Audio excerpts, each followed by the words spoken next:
किन दिन भर मोदी मोदी करेंगे। क्या लोकसभा चुनाव के नतीजे पहले से ही तय हैं? क्या प्रधानमंत्री मोदी फिर से शपथ लेने की तैयारी कर रहे हैं? क्या इस बार चुनाव में कोई गड़बड़ी होगी? पार्टियों का अगले इलेक्शन तक भरोसा नहीं होता कि वो दोबारा सत्ता में आएगी या नहीं, लेकिन भाजपा आखिर किस बेसिस पर कह रही है कि वो 2024 का ही नहीं बल्कि 2047 की तैयारी कर रहे हैं? क्या कुछ झोल है इस लोकसभा के इलेक्शन में? आइए सब कुछ समझने की कोशिश करते हैं आज के इस वीडियो में।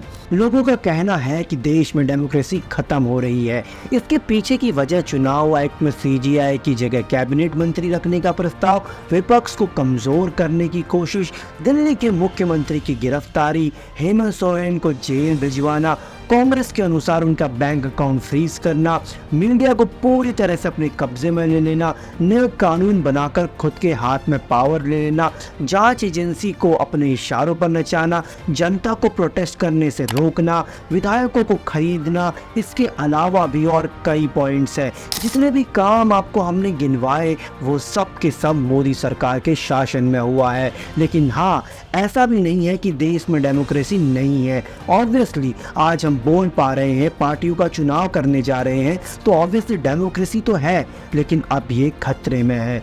देखिए, हम मानते हैं कि प्रधानमंत्री मोदी की लोकप्रियता का फायदा देश को मिला है, लेकिन दूसरी तरफ का जो सच है वो कड़वा है।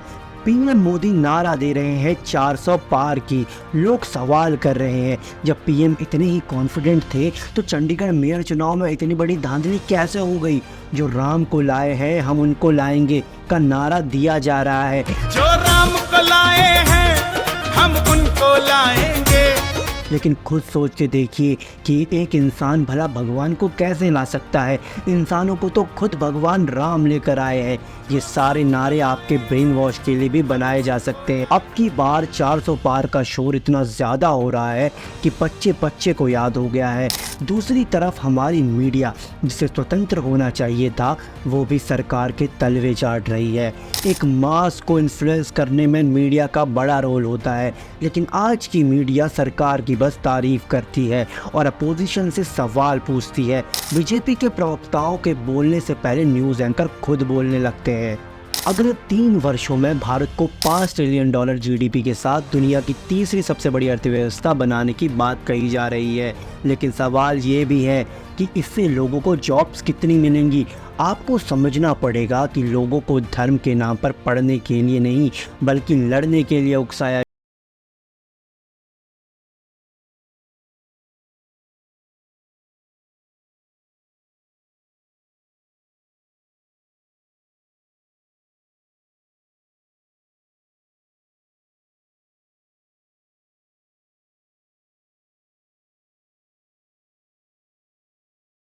चुनेंगे वो आने वाले 5 सालों तक सत्ता में रहेगा।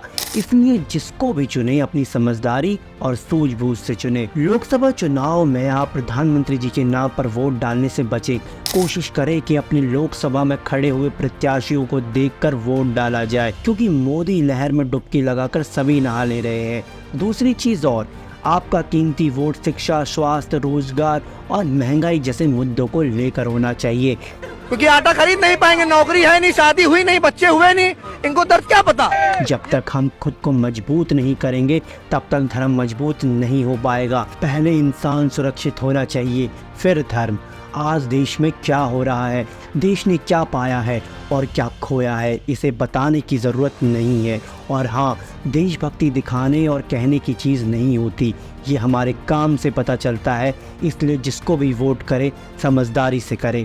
आज की वीडियो को हम यहीं ख़त्म करते हैं। अगर आपको हमारी वीडियो पसंद आती है तो प्लीज़ इसे शेयर किया करिए, लाइक का बटन दबाइए और कमेंट करके बताइए कि आपका क्या कहना है इस लोकसभा इलेक्शन 2024 को लेकर।